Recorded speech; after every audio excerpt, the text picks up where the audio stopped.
So this afternoon, I am sitting here at Industrial Park Games, which I'm a part owner of, and we are just kind of tidying up the shop. We are reducing our hours. There's no more table play or painting on site, just until this whole pandemic thing is over. I just want to kind of give you a shot of the whole space here. It's pretty amazing if you're into miniature gaming and all of that good stuff. Yeah, so, oh, and here's Rob. Hey, Rob. Hey. So people are still coming by today to pick up their orders and especially to do things like get their stuff for painting your miniatures and doing your terrain. So much cool stuff, so many awesome colors. Really exciting. Of course, you know, I'm more into the beadwork, but Rob's like a super miniature painter. Oh, where'd he go? He disappeared. Oh, look, I found him. He was pulling out his case of miniatures. So, Rob, that's a pretty nifty case. Where did you get that case? Got it from Goodwill. Awesome, awesome. $10. Okay, so what's in the case, Rob? Well, I keep my miniatures in here, store them so they don't get damaged. Ooh, did it come with the foam or did you put that in after? No, it comes with the foam. Oh, sweet. All right, so what are you working on right now? I'm working on a bunch of liberators for the Stormcast army for Age of Sigmar. Let's zoom in on those things. Ooh, pretty fancy. All right. Yeah, cool. Just finished off my Lord Ordinator, Which is... one of the heroes. Oh, wow. Check out the detail. That's awesome. Yep. We got some really neat things here. Then a ballista crew. Oh, really awesome. So Rob, like, I know you spend a lot of time painting and not doing chores around the house, but anyway, that's beside the point. I know that you're kind of really into some paints that you've been bringing in and some brushes. And did you want to kind of talk about the stuff that you're really into right now? Sure. Right now I'm using primarily two brands of paint. One is the P3 paints from Privateer Press. I enjoy their metal line. They have a rather robust paint line, and some of their colors are really good. And the other one we use is then the Citadel paints as well. From their new brand line of contrast paints to the different layer types of paints that they have, from base coats, layers to technical paints. And like any artist, you use what you find, and if you like the color, use it. Now you have like a whole bunch of different brushes. Now for me, painting like on canvas, I recognize some of these brushes. So why are you using them for miniatures? Usually for miniatures, it depends on where you're going to be using it, what your different techniques you're going to be using for your brush. So if you're doing a large panel, something like that, you want to use a larger brush just to get more paint on faster. For fine detail, you want the fine tip brushes just so you get those nice details all the way in. And one of the cooler ones we have for brushes are these ones where they have the angled tips.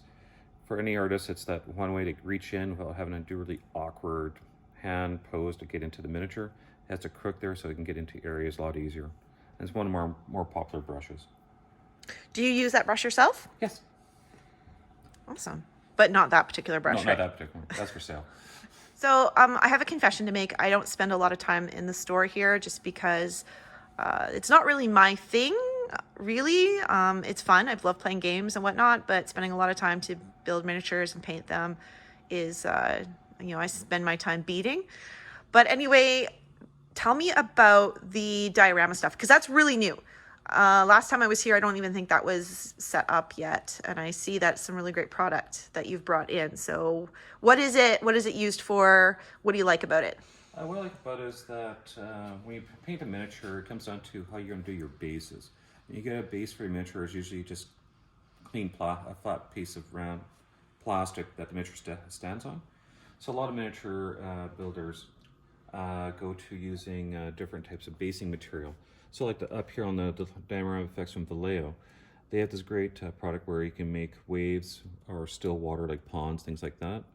You can actually get into using snow, some fine grit, to more earth textures or thick muds. And by doing that, you can add more realism to your bases. And then you just add your additional stuff in, such as like gravel to tufts of grass, flocking, grasses, things that give that miniature more of an interesting base. Oh, awesome. So how easy are these to use? Very easy. Usually, like the one I use primarily is Mediterranean mud, or European thick mud, sorry. This one goes on like a glue, like a paste. You can play with it, but when it does harden, it comes rock hard, and you don't require glue to cement anything onto it. So you got to play when it's fresh, and then just let it set. Can you sand it? You can sand it, you can paint it, you can do a lot of things with it once it cures. Oh, that's pretty cool. Yeah. So this is really more my interest in the shop are the board games. Some of them are like super easy, quick games. Some of them are more strategy and take a lot more time. This is kind of like, I think where a lot of families now are falling back to is doing board games and puzzles and whatnot while we're self-isolating. So Rob, what are some of your favorite ones?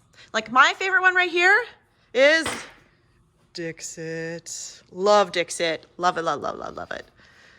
So if you were to play a board game like tonight, I think we have some time tonight, so we might actually play a board game. What would you want to play? Oh, one would be it's just Maki Koro. Easy to learn, family friendly. It's a city building game using cards and dice, and it starts off really easy as that you roll a 6-sider, 1, 2, 3. Usually you're going to gain something, and you collect your coins to buy more cards to increase your city value. Yeah, another one that's fun for families to play. Again, like you said, Dix, it's an easy one to learn and play. Carcassonne is a good game. It's a tile-based game, and easy to learn, fun to play, and depending on how many expansions you have, it usually takes about half hour to an hour to play. Other ones that are popular are, as always, Catan, Sushi Go, good family games. One that I really enjoy that doesn't get a lot of playtime, unfortunately, is, of course, Killer Bunnies. Love the Killer Bunnies. Just this right amount of silly and ridiculous with some really great gameplay. Another one that's really popular is Ticket to Ride. That system has multiple versions of the game to also expansions with new maps and cards. So if you want to play, I think it's this one here. This is Netherlands and India, and it comes with a Switzerland map too. So there's 2 boards in one. Rob, how come we don't have this at home? Because I like playing the first game because it has Canada in it. Okay. Well, so as much as Rob loves the store and people coming to visit, if you are sick, please stay home. Just don't come here. I like not getting sick. Rob likes not getting sick. And anything else, Rob, about people that are not feeling well or are maybe on self-quarantine? Do you offer anything special for people that live in the Edmonton area? Yeah, we can arrange for drop-offs of purchases in the Edmonton area. Just give us a contact through our either text to store, or contacts through email or Facebook. All right, cool. So, today, Rob, is going to be pretty dead. What are you going to do? Paint. All right, cool. Maybe we'll post some pictures of that later. All right, stay healthy, stay safe, everyone, and bye from Industrial Park Games and me, Beat a Chickadee.